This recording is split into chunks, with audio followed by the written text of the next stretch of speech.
एक आदमी भैंस पालता था, एक आदमी के बहुत सारे भैंस थे। तो इमाम साहब ने कहा, अल्लाह का बंदा, तू जिंदगी भर भैंस के चक्कर में रह जाएगा, नमाज तो पढ़, नमाज तो पढ़।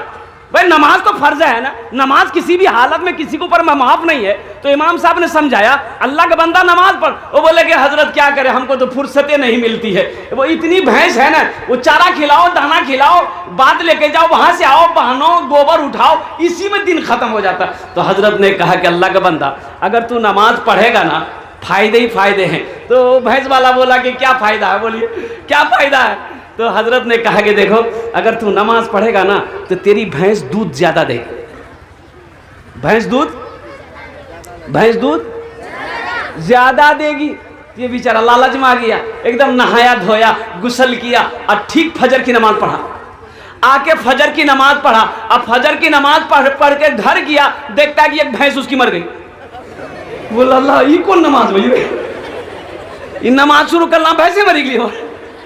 इमाम साहब के पास गया, बोला कि इमाम साहब ये क्या हो गया, मैंने अभी फजर की नमाज पढ़ी, मेरी एक भैंस मर गई। तो इमाम साहब ने समझाया कि सुनो, अल्लाह तुमको आजमाइश में ले रहा, अल्लाह तुमको आजमा रहा है कि तुम कहीं घबरा तो नहीं रहे। बोला नहीं, हम घबराने वाले नहीं। बोला फिर नमाज जारी रखो। जोहर पड़ा, फिर एक भैंस मर गई। बोला अरे वाह। फिर इमाम साहब को दौड़ा गया, बोला हजरत ये क्या हो रहा मेरे साथ में, इसलिए ना हम नमाज नहीं पढ़ते थे। 2 भैंस खत्म हो गई। तो हजरत ने समझा कि बेटा तुम हिम्मत हार दिए हो क्या। बोला नहीं, हिम्मत नहीं हारे।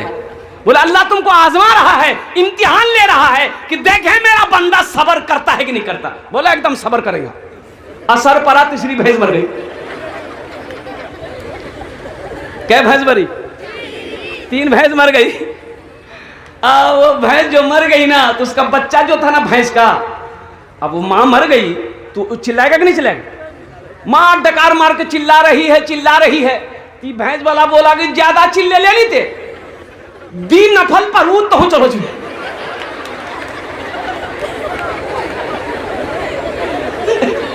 अरे फर्ज पढ़ने की जरूरत नहीं है, सिर्फ 2 नफल के तुम काम हो। 2 नफल पढ़ेंगे तुम भी टपक जाओगे। चिल्लाना बंद करो, ज्यादा चिल्लाओ मत।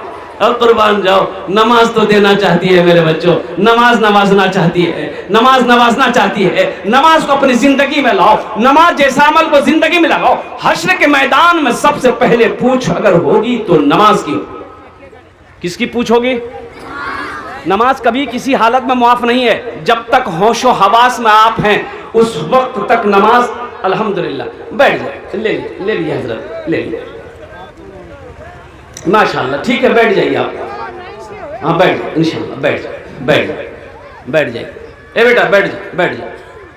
नमाज किसी भी हालत में मुआफ नहीं है। और एक बात याद रखो मेरे बच्चों, नौजवानों, और कुर्बान जाओ, नमाज पढ़ने का वाले का मकाम बड़ा आला है। नमाजी का मकाम बड़ा आला है।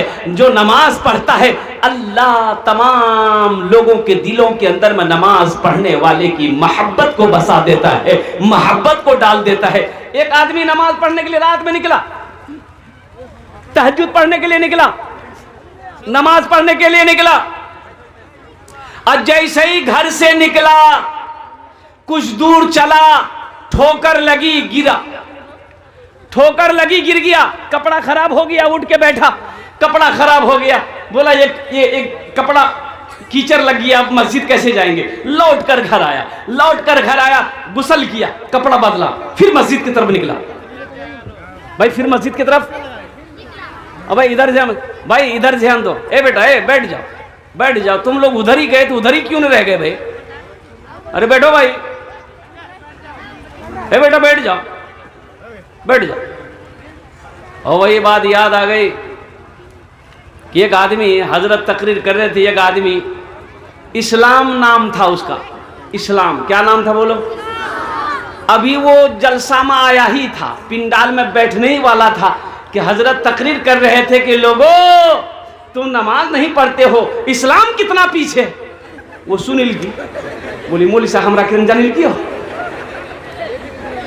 हमारा नाम मौली साहब जाने जी, इस्लाम कितना पीछे है। तो वहां नहीं बैठ ली, वो सबे गर्दन फाड़ी के ले बीच में बैठ ली। ऐसे गर्दन उठा के रखा कि मौलवी साहब देखेगा हम बीच में आ गए। फिर कुछ देर के बाद हजरत बोले कि लोगों इस्लाम कितना पीछे है।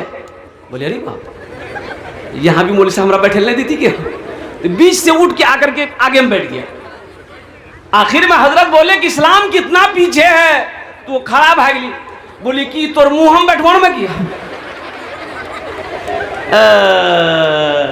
मेरे बच्चों, अब कोई जाना आना नहीं करेगा, कोई जाने का फेजा नहीं बनाएगा। तो सुनो मैं क्या कह रहा था। एक आदमी मौलाना इमाम ग़ज़ाली रहमतुल्लाह अलैह फरमाते हैं कि एक आदमी मस्जिद में नमाज पढ़ने के लिए जा रहा था और रात अंधेरी रात थी। वो घर से कुछ दूर निकला, ठोकर लगी, गिर गया, कपड़ा खराब हो गया। घर आया, कपड़ा बदला और फिर फ्रेश हुआ, फिर मस्जिद निकला और फिर मस्जिद निकला, फिर दोबारा जब निकला फिर ठोकर लगी, फिर गिरा, फिर घर आया, फिर कपड़ा चेंज किया और फिर तीसरी मर्तबा जब वो नमाज पढ़ने के लिए घर से निकला, देखा दरवाजे पे एक आदमी चिराग लेके खड़ा है।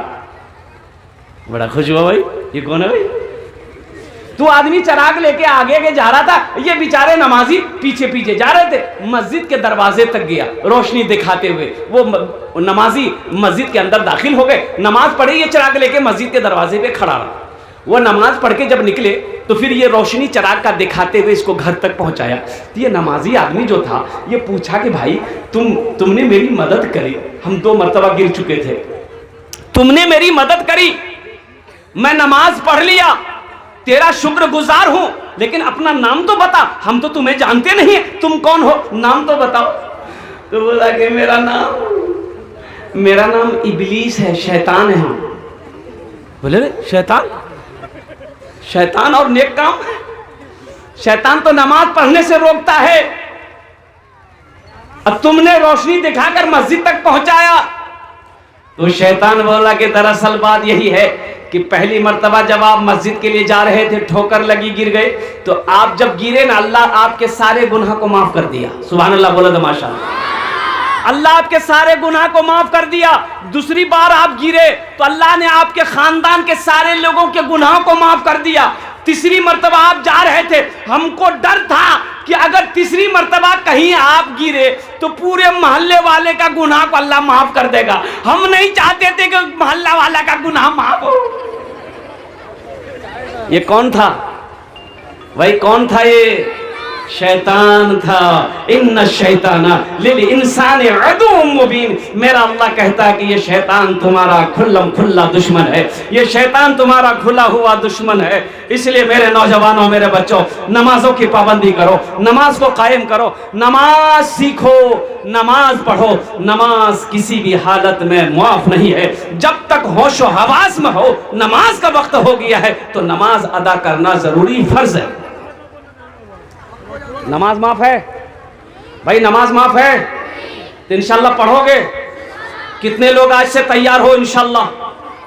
वाह वाह वाह, ये अल्लाह हाथ उठवाना मेरा काम था, या अल्लाह इनको पक्का सच्चा नमाजी बनाना तेरा काम है। आमीन बोलो अल्हम्दुलिल्लाह।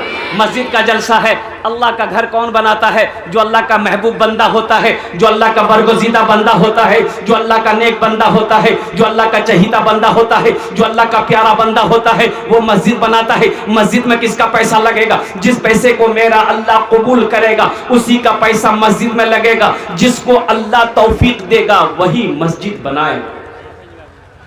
मस्जिद सब आदमी नहीं बना सकता, मस्जिद वही बनाएगा जिसको अल्लाह तौफीक देगा।